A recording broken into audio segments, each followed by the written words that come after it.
আমরা আমাদের বেস্ট খেলাটা খেলেছি। আপনাদের টিমের টাইটান্স টিমের কোন প্লেয়ারকে নিয়ে একটু কনসার্ন বেশি যে তাকে আউট করতে পারলে আমরা অনেকটা জিতে যাব বা আমাদের ম্যাচ হাতে চলে আসবে?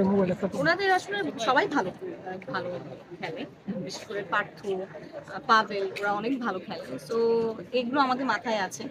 আর আমাদের ছেলেরাও খুব ভালো খেলে। সো এটা নিয়ে আমরা ইনশাল্লাহ একটা হাতাহাতি লড়াই করবো। আচ্ছা, আবারও সেম প্রশ্ন করি, নার্ভাস নাকি excited? Excited. Thank you. Thank you so much. আমাদের জন্য দোয়া করবেন যেন আমরা স্বপ্নের স্পার্টানস আজকে ফাইনাল খেলে আমরা বিজয়ী হয়ে যাই, champion. Thank you so much. আর দর্শকদের জন্য অনেক অনেক ভালোবাসা, আমাদেরকে অনেক ভালোবাসা দিয়েছেন, অনেক সাপোর্ট করেছেন। আর যারা মিডিয়ার ব্যক্তি ছিলেন, আপনারা সবাই এতটা দিন আমরা একটা সুন্দর জার্নি করেছি, সবাই আমাদের সাথে ছিলেন। সো আপনাদেরকে অনেক থ্যাঙ্কস। এই তো আমাদের সাথে থাকবেন। Thank you. বিজয়টা কিভাবে যদি জিতেন কিভাবে উদযাপন করতে চান? আসলে এই ব্যাপারে এখনো জানি না। বিজয়টা যেই মুহূর্তে হবে সেই মুহূর্তে আসলে এটা হয়তো সারপ্রাইজ থাকবে। Thank you.